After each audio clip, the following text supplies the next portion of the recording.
Hey, I'm Odd Felix, and I'm stopping by to try to convince you that putting out your next project may not be as hard on you as you think, as hard on you financially as you think. So you have really amazing song ideas in your head, or songs written down, and now you need money to bring these potential hit songs to life. I said potential because they may never blow, but no studio time is wasted, so let's move on. How do you get funding for your next project or your first project? The first way is as simple as asking me for money straight up. Crowdfunding. People are using crowdfunding for their education, for charities they care about, and for their dog's health expenses. And you can't too for your music. Preferably look for a legit crowdfunding platform. If you're in Nigeria, you may want to use ComFundMe. I created an account with them and they are quite great. But you may not need them. You can just hit up your buddies and bully them into giving you small cash. If you get 2,000 naira from 10 friends, you don't get money to pay upfront for beats. So fix your release date and set up a crowdfunding for the next project. Let it end 3 months to the release date of the project so you can have enough time to work on your stuff. So put your hand on your chest and say, I will use crowdfunding today. Another thing you can try is to look for financial investors to invest in your project.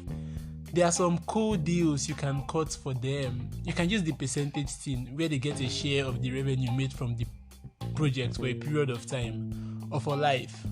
You can also offer them a regular payment until they get a certain amount of money back.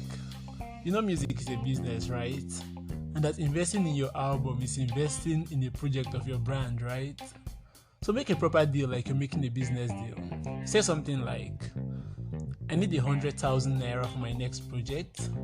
You get 10% of the sales for life.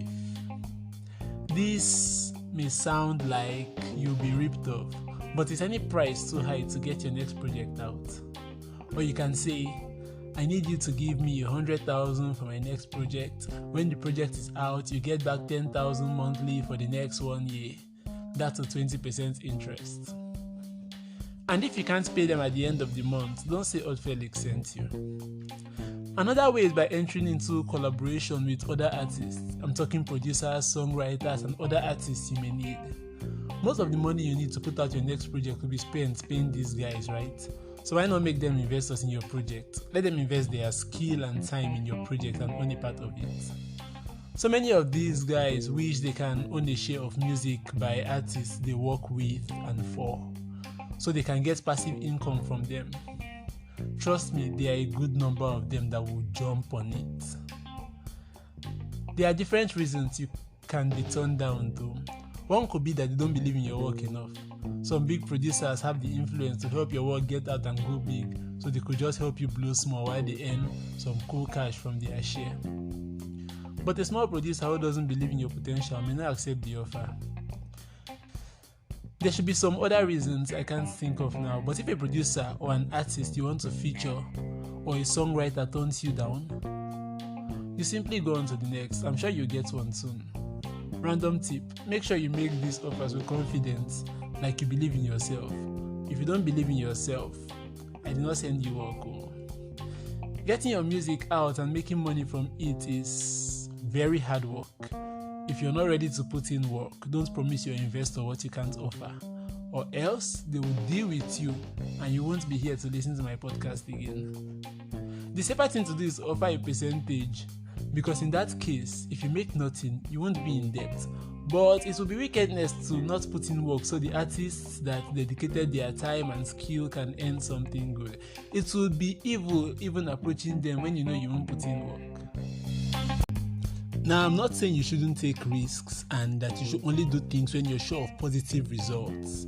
What I'm saying is you should do all you can to make sure the person who works with you gets something good at the end of the day. Don't use them to get your work out knowing that they won't benefit from it. If them do you like that, you no go like them now. Sure, don't use anybody like rag. To be on the safer side, offer your investor ownership of your projects rather than a fixed income. Fixed income will be more appealing to the investor if you're a small artist, but God be with you, amen? If you would love to join an artist forum where you can collaborate with artists who would love to collaborate with artists like you, just hit me up and let's get talking. And that's it for today, my friends. We must run that project whether them like them or not. You'll go and look for funding, right? Good boy. I'll see you on the next edition of this podcast, yeah? Awesome.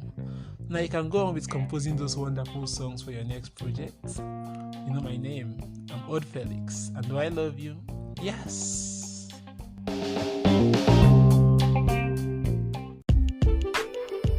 Hello, I'm Endurance. And I'm Felix. This is Odd Felix and the Pool of Artists. I hope you enjoyed yourself and learned something new. Bye.